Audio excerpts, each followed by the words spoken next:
नाजरीन, FM सलीम का आदाब। आपकी खिदमत में पेश है TTV का खास प्रोग्राम सिलसिला मुलाकातों का। इस प्रोग्राम में हम मुख्तलिफ शोबे हयात की शख्सियतों को आपके रूबरू करवाते हैं, आपसे मुलाकात करवाते हैं। जैसा कि आप जानते हैं, हैदराबाद सारी दुनिया में अपनी खास शिनाख्त रखता है और कई हैदराबादी मुल्क और दुनिया के मुख्तलिफ शहरों में अपने काम से हैदराबाद और अपना नाम रोशन किए हैं।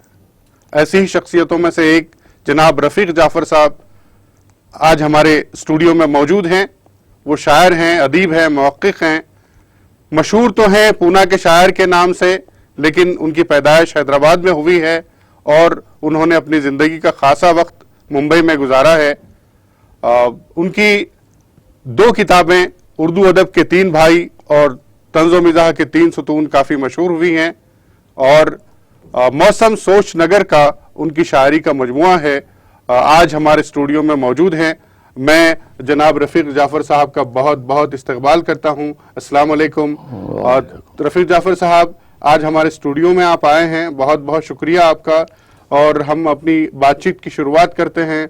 खुसूसन सबसे पहले तो हम जानना चाहेंगे कि आपकी ज़िंदगी की इब्तिदा कहाँ से हुई, कहाँ आपने बचपन गुजारा?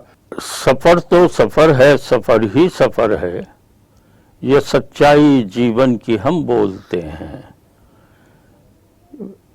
आज आपके सवाल ने मेरे माजी को छेड़ दिया और मेरा माजी बहुत मजबूत तरीके से हैदराबाद से जुड़ा है।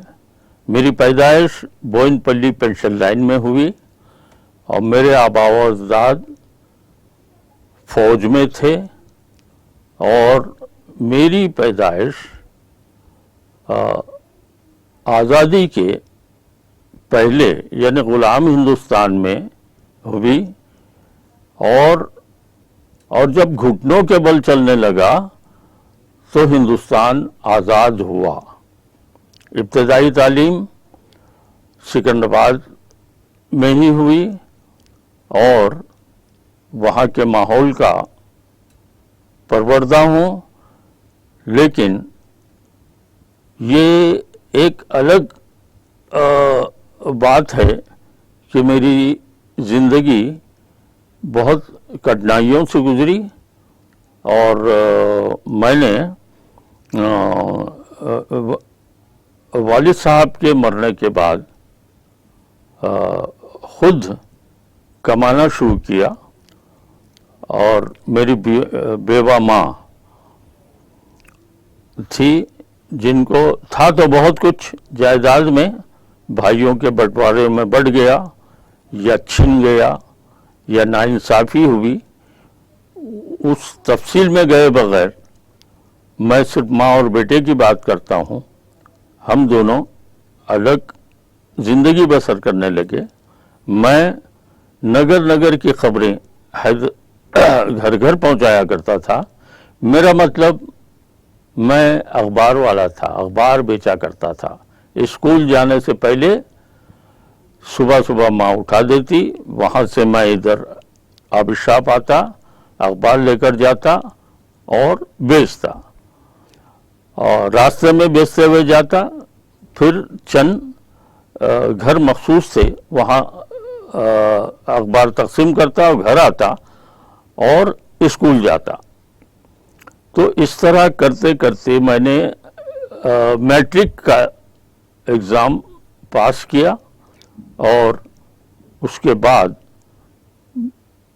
हैदराबाद मुंतकिल हो गए। हम बोयनपल्ली से हैदराबाद मुंतकिल हुए मल्लेपल्ली में और बहुत जल्द शादी कर दी गई। बहुत कम उम्री में अच्छा। कुछ नौकरी नहीं, कुछ नहीं। तो इधर जमरूद महल के सामने जेसी पिंटो एंड कंपनी थी, आबिद शॉप पर। तो वहाँ वो बुक स्टॉल था और टाइम्स ऑफ इंडिया का वो एजेंट था। तो वहाँ मैंने सेल्समैन की हैसियत से काम किया और बुक्स सप्लाई। नहीं, जैसा कि आज सारी दुनिया आपको उर्दू के बड़े शायर के तौर पर जानती है, जी। तो हम जानना चाहेंगे कि इस शायरी की शुरुआत किस तरह से हुई, और पहली गजल अगर आपने सुनाई तो कहाँ सुनाई, उसके सुनने वाले कौन थे? ये शायरी का शौक बचपन से था, पढ़ते लिखते थे, लेकिन माहौल मुझे हैदराबाद का मिला। सिकंदराबाद में कोई ऐसा खास माहौल नहीं था। यहाँ जो मुझे माहौल मिला वो मेरी शायरी और लिखने के शौक को जिला मिली। मैं आपको बता दूं कि मेरे लिखने की शुरुआत बहस सहाफ़ी हुई। इंडियन न्यूज़ में मैं नामानिगार की हैसियत से काम करता था, और वहाँ से दोस्तों का माहौल बना। अदीब, शायर, बहुत सारे नाम हैं। उस ज़माने में बहुत एक कहकशां सी सजी थी। जी जी जी। हैदराबाद में बड़े अच्छे अच्छे लोग थे, असातिज़ा थे। खुर्शीद अहमद जामी और इब्न अहमद ताब, तालिब रज़ाक़ी और बहुत सारे लोग।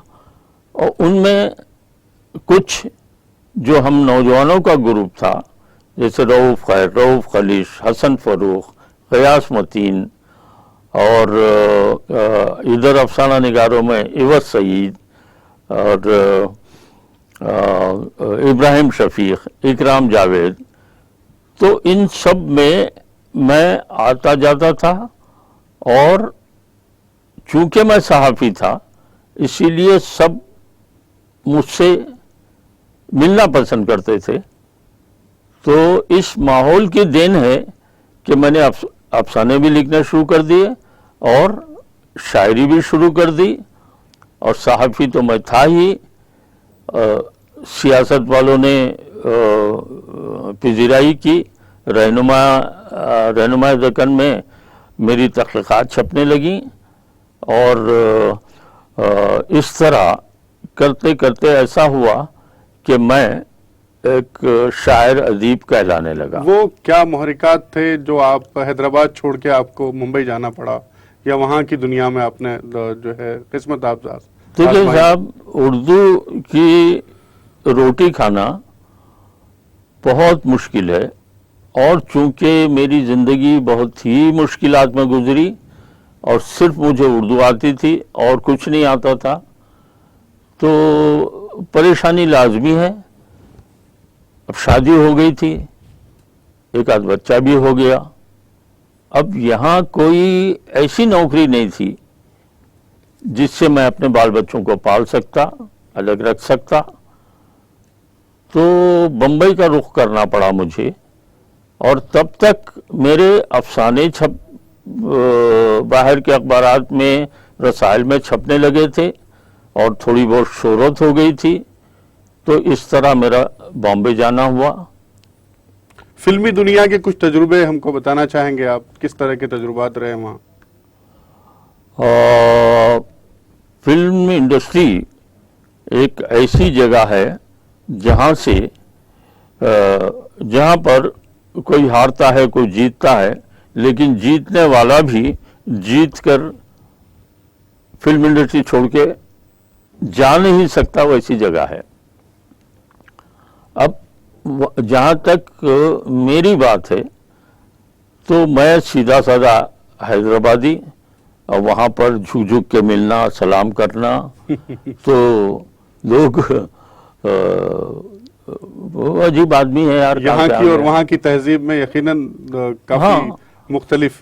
तो वहाँ जैसे कुछ शोरा उदबा मेरे करीब आए, बोला ये चीजें छोड़िए आप, अच्छा, सीना तान के चलिए, लोगों से आंख मिला के बात कीजिए, जिसका मैं आदी नहीं था। लेकिन थोड़ी सी एक्टिंग मैंने करने शुरू की, तो अजीब ढंग की एक जिंदगी। अब पैसा नहीं, स्ट्रगल करना है, क्या करना है। तो इस तरह माहौल मिलता गया और मैं कुछ ना कुछ कमाता गया। वहां पर भी सहाफत ने मेरा साथ दिया। जी इनकलाब में शमीम जुबैरी साहब जी इनकलाब में कहकशा निकालते थे। वो इनकलाब में शमीम जुबैरी साहब, जो इनका ताल्लुक हैदराबाद से, नईम जुबैरी उनके बड़े भाई, जी जी जी और नईम जुबैरी यहाँ के अच्छे अफसाना निगारों में, तो उन्होंने मुझे कहकशा में काम देना शुरू किया। तो इस तरह फिल्म इंडस्ट्री में इंटरव्यू बहुत ही आसान होता है किसी जी, भी जी, जी। सहाफ़ी के लिए। बड़े बड़ों तक पहुंच जाते थे हम और पर्चा बहुत खूबसूरत निकलता था। तो बहरहाल वहाँ पैसे बहुत ही कम मिलते थे, लेकिन काम मिलता था। तो उन्हीं दिनों आपने एज असिस्टेंट डायरेक्टर शुरू किया था, फिल्मों में काम शुरू किया। हाँ, तो वहाँ हुआ ये कि इंडस्ट्री में धीरे धीरे दाखिला मिलना शुरू हुआ। अच्छा अब वहाँ चुपचाप खामोशी से काम करना। तो इस तरह कुछ छोटे मोटे डायरेक्टरों के साथ सीखने का मौका मिला। अब वहाँ असिस्टेंट काम भी बहुत ही जल्दी मिल जाता है, जी क्योंकि उनको सिर्फ जो है पैसे नहीं देना पड़ता है और रोजाना आने जाने का खर्च देना पड़ा। मिल जाता है।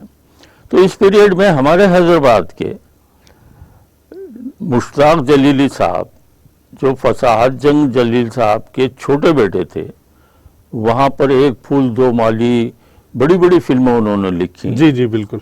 तो उनसे मुलाकात हुई, उन्होंने मुझे अपना असिस्टेंट बना लिया और वो उन दिनों गोयल सिने कॉरपोरेशन के स्टोरी डिपार्टमेंट में थे। तो मुझे उस डिपार्टमेंट में शामिल किया गया। चुनांचे मैंने अवतार और एक अवतार राजेश खन्ना वाली। राजेश खन्ना वाली जी, जी।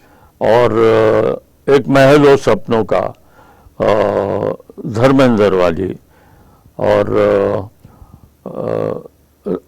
उसी प्रोडक्शन के रिश्ता कागज का एक फिल्म थी कि गोयल साहब के मरने के बाद उनके बेटे ने उसको डायरेक्ट की थी। जी जी जी रिश्ता कागज का।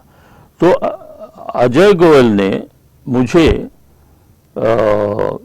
अपने पास बुलाया और जलीली साहब के सामने ये कहा कि रफ़ी जाफर साहब कल से मेरे पास रहेंगे, क्योंकि मैं भी नया डायरेक्टर हूँ और मैं इनको साथ में लेता हूँ, असिस्टेंट डायरेक्टर रहेंगे। तो वहां से एक तरह से आपकी इंडिपेंडेंट राइटर के तौर पे आपकी शिनाख्त बनने लगी। कैसे? अभी देखिए हैदराबाद कहाँ कहाँ जुड़ रहा है मुझसे। जी जी एक तो मैंने शमीम भाई की बात की, दूसरा मुश्ताक जलीली की बात की, और यहाँ रिश्ता कागज का में जी। सुरेश ओबराय जुड़ रहा हूँ। अरे वाह, बहुत खूब। उनका मकान जो आबिड्स पे हुआ करता था, सुरेश। हाँ, वो मेडिकल शॉप के मालिक का बेटा था और सुरेश ओबराय मुझे यहाँ से जानता था, क्योंकि यहाँ जब भी मैं था तो रेडियो स्टेशन में ड्रामे भी लिखा करता था और टॉक्स वगैरह भी लिखा करता था, और ये वॉइस देने के लिए आता था। सुरेश ओबराय हैदराबाद रेडियो में वॉइस देने के लिए आता था। जी जी और वो बोलता था कि भाई कोई स्टेज का ड्रामा हो तो मुझे चांस दो, वाली बात होती थी। तो वहाँ रिश्ता कागज का में रति अग्निहोत्री, राज बब्बर एक पैर और दूसरा पैर सुरेश ओबराय और नूतन का था। जी जी जी तो बहुत दिनों तक इन सब का साथ मेरा रहा, और सुरेश ओबराय से तो अच्छी खासी थी, और असिस्टेंट डायरेक्टर भी मैं। और वहाँ पर मैं कभी एक 8 पेज का सीन है तो 3 पेज का बनाने के लिए अचानक बोलता था और डायरेक्टर, और ये कहता था कि भाई 20 मिनट में चाहिए। अच्छा, मतलब सीन बनाने से ज्यादा सीन काटने का काम हुआ करता। काट रहे थे। अच्छा, वो काम बहुत ही मुश्किल इसलिए होता है कि नफ्स मजमून जिसे कहेंगे, जी जी। जो कहानी आगे बढ़ती है वो चाहिए और डायलॉग कम हो। नहीं, हम तो ये भी सुनते थे कि उन दिनों हैदराबाद में हैदराबादियों का एक खास हल्का मुंबई में हुआ करता था, जिसमें अजीज कैसी हैं, इकबाल कुरैशी हैं, चंद्रशेखर हैं, इस तरह के लोग थे। नहीं नहीं थे तो, लेकिन जैसे आपने हल्का कहा, जी हल्का का मतलब ग्रुप, जी जी ऐसा ग्रुप कभी नहीं रहा। जी आपने चंद्रशेखर की बात छेड़ दी, जी तो मैं क्या बताऊं कि उर्दू तहजीब में वो पूरी तरह घुला मिला आदमी था। जी और यहाँ तक कि चंद्रशेखर के घर में भी मैंने उर्दू तहजीब देखी है। उनकी बीवी को भी अच्छी उर्दू बोलते हुए देखा वाह, है। वाह, और वो और आखिर तक उर्दू से जुड़े रहे। जी और वो उस आदमी ने एक फिल्म बनाई थी चा चा चाचा, चा चा चा, और मखदूम साहब की नज्म ली थी, एक चमेली के मंडवे तले, जिसे रफी साहब ने गाया था और काफी मशहूर हुई। जी जी। तो चंद्रशेखर यहाँ बेगम बाजार के वासी थे और वहाँ पर उन्होंने बहुत काम किया, बहुत काम किया। तकरीबन ये दिलीप कुमार की उम्र के करीब उनकी उम्र थी, एक आध बरस के अभी हाल में उनका इंतकाल हुआ। अभी हाल ही में दिलीप का साहब के आसपास ही। जी जी। तो आपका एक शेर बहुत मशहूर हुआ था, फिर जिंदगी की फिल्म अधूरी ही रह गई, वो सीन कट गए जो कहानी की जान थे। और मैंने महेश भट्ट के मुंह से भी सुना है, तो वो मैं चाहूंगा कि वो गजल आप सुनाएं और उसके बारे में भी बताएं थोड़ा सा। ये अजीब इत्तेफाक है कि मेरा ये इस शेर ने मुझे आज तक शायर होने पर मजबूर किया है जी। और मुझे शेर कहना पड़ता है। तो ये गज़ल कोई 45 बरस पुरानी गज़ल है। ये न सिर्फ उर्दू हलकों में मशहूर है बल्कि हिंदी हलकों में भी ज़्यादा मशहूर है। और ये जो मुशायरेबाज शायर ऑल इंडिया मुशायरे, इसके 3-4 शेर जी उसकी तकलीद करके, उसकी नकल करके, लफ्ज इधर उधर करके सुना देते हैं। अच्छा। और निजी महफिलों में इस गज़ल के 2-1 शेर जी काफ़ी बड़े बड़े सुना देते हैं, जैसे इन्हीं का शेर है। जी जी जी। तो ये तो खैर असातिज़ा के साथ भी हुआ है, तो मेरे साथ हमारे नाजरीन के लिए मैं चाहूंगा कि आप वो गज़ल ज़रूर सुनाएं। सुन लीजिए साहब के पेड़ों के नीचे खून के जिंदा निशान थे। वाह। पेड़ों के नीचे खून के जिंदा निशान थे, शायद मेरे चमन के परिंदे जवान थे। बहुत खूबसूरत, वाह वाह, क्या बात है। पेड़ों के नीचे खून के जिंदा निशान थे, शायद मेरे चमन के परिंदे जवान थे। फिर जिंदगी की फिल्म अधूरी ही रह गई, अधूरी ही रह गई। फिर जिंदगी की फिल्म अधूरी ही रह गई, वो सीन कट गए जो कहानी की जान थे। कितना दर्द है साहब इसमें। बिल्कुल। फिर जिंदगी की फिल्म अधूरी ही रह गई, वो सीन कट गए जो कहानी की जान थे। शेर देखिए साहब कि हम लोग आंसुओं से उगाते हैं खेतियां, हम लोग आंसुओं से उगाते हैं खेतियां, हम आज भी किसान हैं, कल भी किसान थे। वाह वाह, क्या बात। हम लोग आंसुओं से उगाते हैं खेतियां, हम आज भी किसान हैं, कल भी किसान थे।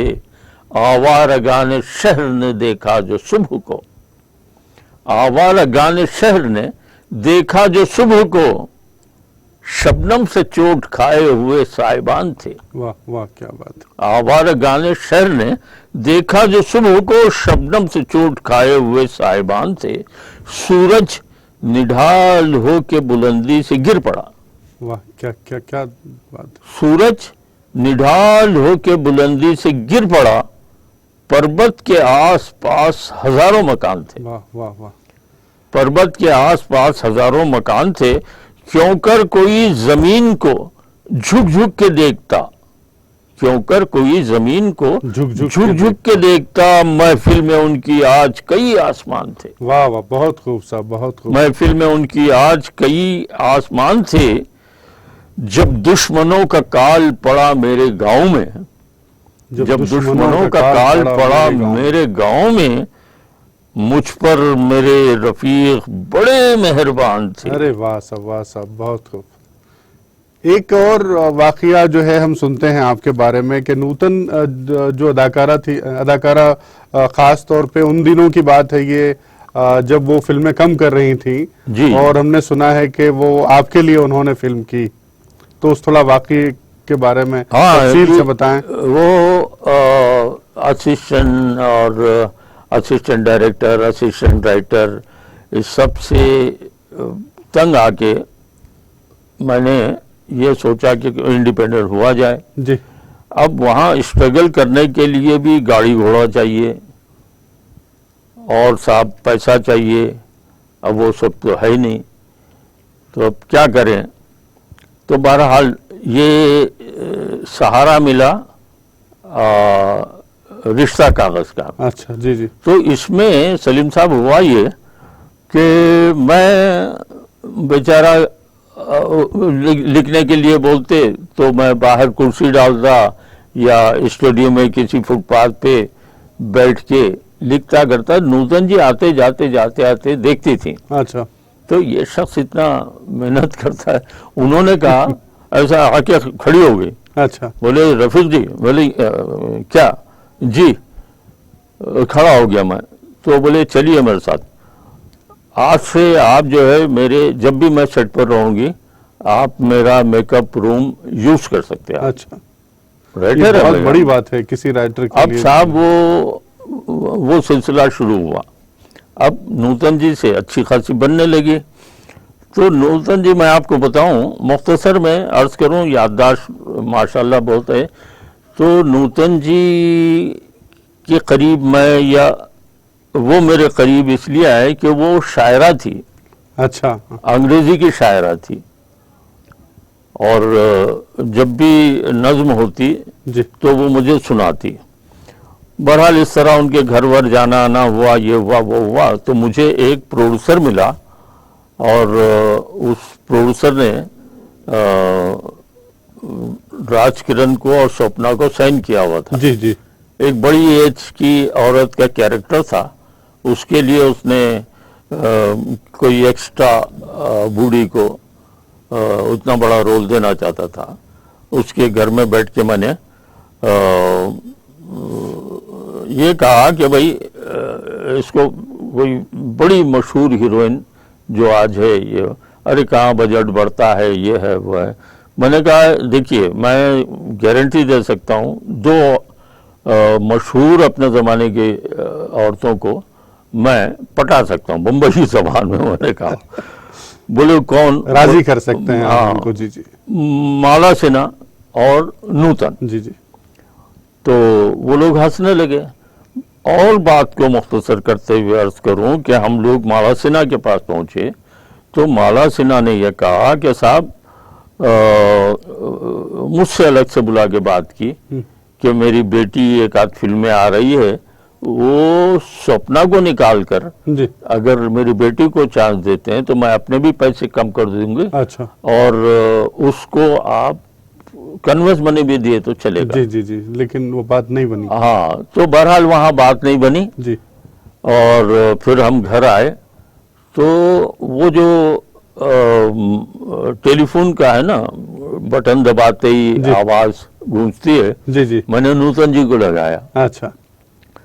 तो नूतन जी ने बात की और जाफर भाई बोलने लगी थी, वो खुरूज पड़ गया। तो अरे कहाँ है, मैं अभी 2 दिन फ्री हूँ, फला हूँ, ये हूँ, आप तशरीफ लाइए। 2 नज़में हुई है मेरे पास। अच्छा। पोएम्स। मैंने कहा नूतन जी एक बात सुनिए, मुझे इंडिपेंडेंट फिल्म मिली है और उससे बात करने के लिए कुछ ज़्यादा ही बोलने लगे वो। मैंने कहा नहीं, आपने कहा ना कल घर पे है, मैं प्रोड्यूसर को लेके आ रहा हूँ। तो साहब वहाँ पर दूसरे दिन वहाँ गए, चाय पानी हुई, बातचीत हुई। तो नूतन जी ने कहा कि आपके पैसों की बात भी मैं करूँगी। अच्छा। और क्योंकि आप पूरे हैदराबादी हैं, सीधे साधे आदमी हैं। बहरहाल उन्होंने पैसे वगैरह की बात अपनी भी की और मुझे भी 1.5 लाख रुपए उस जमाने के दिलाए। जी। पिक्चर बनी, रिलीज हुई, औसत तरीके से चली। नहीं, जैसा कि आपने हैदराबाद का जिक्र किया, मैं जानना चाहूंगा कि यहाँ से जो लोग मुंबई गए, मुंबई की फिल्मी दुनिया में उन्होंने काम किया, तो उनकी कामयाबी और नाकामी के किस तरह के मेयार थे और उनकी जिंदगी किस तरह की थी? क्या है, देखिए, हमारे हैदराबाद की अपनी एक तहजीब है। वो चाहे किसी भी मजहब का आदमी यहाँ हैदराबादी हो, उसका अपना एक मिजाज है जी। तो ये जो हमारी तहजीब है, वो उस तहजीब को जो है सारी दुनिया में खुद को बरकरार रखना बहुत मुश्किल हो जाता है। जी। क्योंकि आदमी किसी फील्ड में जाके उस रंग में रंगना चाहता है। मेरा ये कहना कि हम हैदराबादियों को ये चाहिए कि उनको हमारे रंग में रंगे। कुछ फीसद, कुछ परसेंट तो हमको हमारे रंग में, तो वो हम में कमजोरी है वो।